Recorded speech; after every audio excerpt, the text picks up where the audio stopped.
Hey, how's it going? This is Prodigy again. I, this is the second part to my HTC One X review and breakdown. Yes, I'm doing this just after I did part one, because I felt like it, and the reason I can't talk well is obviously because I have a stuttering problem and I'm very tired. And anyway, on to part two. What I'm going to do is I'm going to do a quick breakdown of settings, and what I mean by quick is as fast as I can go. What I want to do first is turn down the brightness so you will be able to see the screen.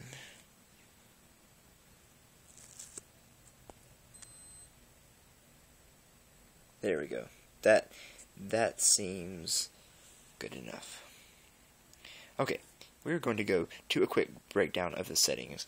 Okay, up at the top, you have airplane mode, which means if you're in a, obviously, if you're in an airplane, you're going to turn that on. It'll turn off your GPS, it'll turn off your mobile network, it'll turn off Wi-Fi, it'll turn off Bluetooth, it'll turn it all off so you don't waste your battery and so you don't interrupt the settings.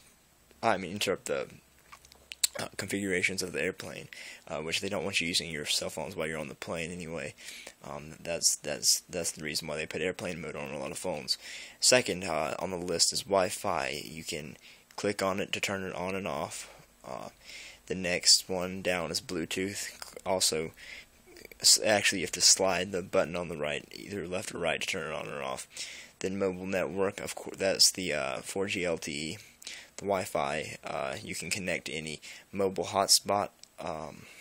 You can actually, it'll actually memorize the hotspots that you pass by and that you may go to on a regular basis. It'll memorize those, and so every time you go to that, say a coffee shop or a bookstore, it'll memorize that network to where you will be able to just walk in next time. It'll already memorize it, unless they're one of those places that change their password every week, and then of course you'd have to turn it, disconnect, and then reconnect it with a new password. Anyway, Bluetooth is good for sharing files from person to person. Also, your Bluetooth headset, your any of those you use, connect via Bluetooth. Also, mobile network. Actually, one thing I meant to tell people about is almost no phones use infrared anymore. Infrared was kind of an old idea. It's still widely used, but Bluetooth has just taken it over pretty much in the way of file sharing. Anyway, down to mobile network, that's the 4G LTE. If you don't want to use your mobile data, if you're nearing your data limit, you might want to turn that off and just use Wi-Fi wherever you go. Next, when you go to more, it'll tell you your usage.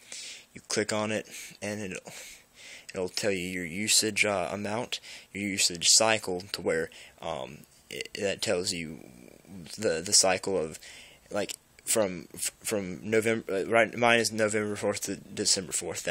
That's the time it tracks my data, and if I use more than 5 gigabytes of data in that time, if I go over that limit in that time, that means I have to pay $10 extra for each gigabyte I use, and that's why AT&T charges $10 for each gigabyte you go over. It tells you your minutes. It's a very useful chart. Incoming 46 minutes, outgoing 132 minutes. So I've only talked to maybe 3 hours from the past month, maybe. Oh wow, wait, I don't know. No, wow, I've talked like 7 hours. Anyway. Oh, excuse me. Oh, wait a sec. Excuse me again. Yeah, and I have unlimited messages, but I only send about 677 a month. So, anyway, that's how you check your usages. Then right under it is Media Link HD. I've never actually set that up, so you don't have to worry about that. VPN means virtual private network. It means if you're connected to a public Wi-Fi hotspot, it is an extra level of security you can you can turn on to ensure the safety of your profile. Say you're on a Army network or just something very important, you would want to turn on that VPN so that would be safe as well. Portable hotspot and tethering, I told you what that was about in the last video. You can turn that on to make any of your devices connect to your HTC, kind of like a wireless router. Okay, NFC, that's a cool thing they added. I haven't tried it yet, but the concept is that NFC means, what it says on the screen, if you touch another device with your phone, you can allow the data exchange. So, let's say your phone is touching 5 other people's phones, and you want to send them all the same song. In theory, of course, because I haven't tested it out, you touch it all to the device, and then you send the item, and then it reaches all their phones.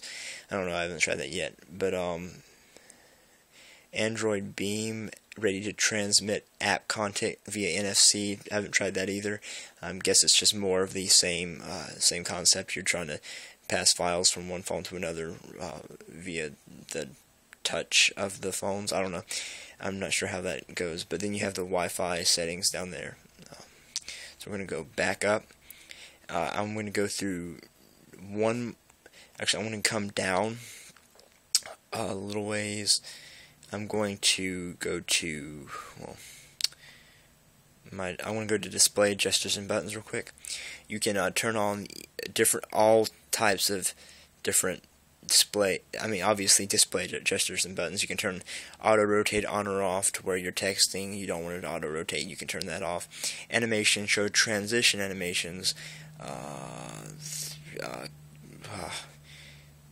I don't even know what to say about that. Because I can't really explain it right now because I'm too tired. Stay awake. The screen will never sleep while charging. That's what I have, but it still dims down, so it doesn't use as much battery. So it can actually charge, But font size is medium, so you can change your font size if your eyesight is a little less. You might want to choose a larger font size, and if you like smaller letters, well, choose a small font size anyway. Of course, there's the brightness setting. You can adjust the brightness, sleep setting. You can adjust how long it takes to sleep after you have pressed the button to turn it on and you haven't touched the screen. Notification flash. I actually haven't turned that on, obviously, because every time I get a notification, my LED does not flash. But you can turn that on. That is an option. Recent apps button. It's down here in those 2 little squares, or 1 square behind a square, I guess. Once you press that, it'll show you your recent apps that you opened, and you can get rid of apps by opening them up. I want to show you that real quick. You press the recent apps button, and all your recent apps, well, obviously all your recent apps pop up, and you can get rid of them as you see fit. You're like, oh, I don't want to use Facebook anymore. I don't want to know the weather anymore. Don't want to know the time anymore. Let's go back to settings, and then you click on it, and then it picks up where you left off on that other application. HTC gestures, enable 3-finger output gestures and ignore gestures with more fingers. That means only 3 fingers will work anymore, and it will not pick up the thing. I really don't understand that. I guess it's for games, I guess. I'm not really sure. And then G-sensor calibration. Don't ask me what G-sensor calibration is. I can only do so much. Anyway, I guess I'll go into sound while I'm here, and then I'll end the second part. I can't make these videos like 30 minutes long because of YouTube regulations, which I don't understand, because I've seen videos that are like hours long on there and like 30 minutes, 45 minutes, but I can't post a video that's more than, say, 10 minutes or so. But anyway, I don't know about that. Sound profile, you can change it, of course. by pressing this little slide button, which I forgot to tell you guys about in the last video. I didn't tell you that there was this volume button, which obviously there is. You can set the audio volume, the sound profile, and whether or not it vibrates or not when calls and notifications are incoming. You can set your phone ringtone from here. You can quiet ring on pickup. That's a cool concept. When you move your phone, when you have it in your hand, it'll ring quieter. Pocket mode. If it's this, of course, the sensor right here. It'll show you. It senses if it's in close quarters or it's out in the open. If it's in close quarters, like say in your pocket or in your purse or anywhere like that, it'll ring that little bit louder, so you could hear it easily. If you turn your phone over like this, if you have the setting turned on, which I do, so if I was to call someone right now and I had to put my phone down real quick, I would lay it down face down and it would put it on speaker, so I could talk to them and then they could talk to me through my speaker on the back. And also, you can set your notification tone from here, your dial pad touch tones, your touch sounds, your screen lock sound, and your vibrate feedback, which enables you to it vibrates when you press the soft keys and on certain UI interactions. Those three down there, when you press, obviously it vibrates a little bit. And anyway, that's all I'm going to do for this video. Also, if you want any more videos, any more in-depth videos on the HTC One X, I'll also be posting the rest of the videos on this breakdown as well. I'm also going to be probably going back and giving you a breakdown and review of the HTC Inspire 4G, because I don't think I've done that for you yet, and if I have, I probably did not do that well. Anyway, I'm also going to be trying to get a Motorola Atrix video in here, as well as